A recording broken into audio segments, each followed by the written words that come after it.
35-ші препарат қарын түбі препараты гематоксилин иозин бояумен боялған 4 қабаттан тұрады. Бірінші кілегей астық қабығын көреміз.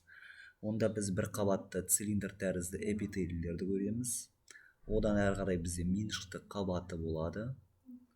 Бұл меншікті қабатында біз ажыратамыз фундальды меншікті бездерін, яғни тік болып тұратын фундальды меншікті бездер.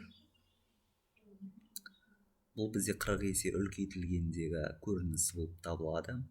Және де дәл осы фундальды меншікті бездерден бөлінетін секрет, дәл осы мына шырышты қабықшада орналасатын асқазанның шұңқыршалары. Мінекей мыналар. Дәл осы арқылы сыртқа шығатын болады. Сонымен қатар бізде кілегей қабығын кілегей асты негізінен бөлетін жұқа ет қабатын көреміз. Мінекей мынау ет қабаты. Ендігі біз мына жерде меншікті пластинкасында кілегейдің меншікті пластинкасында меншікті бездер орналасады дедік. Дәл осы меншікті бездерді үлкен улайтқышқа салып көретін болсақ, мінекей мыналарды. Дәл осы кезде біз бірнеше жасушалардың түрін көреміз. Бірінші мынау бізде мойын жасушалары.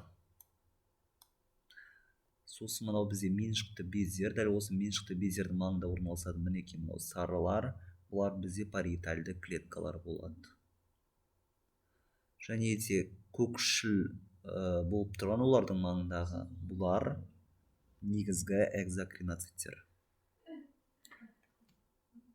Анау жазылмай кеткендерін өшіріп тастайшы. Дұрыс жазылмай кеткен қазір.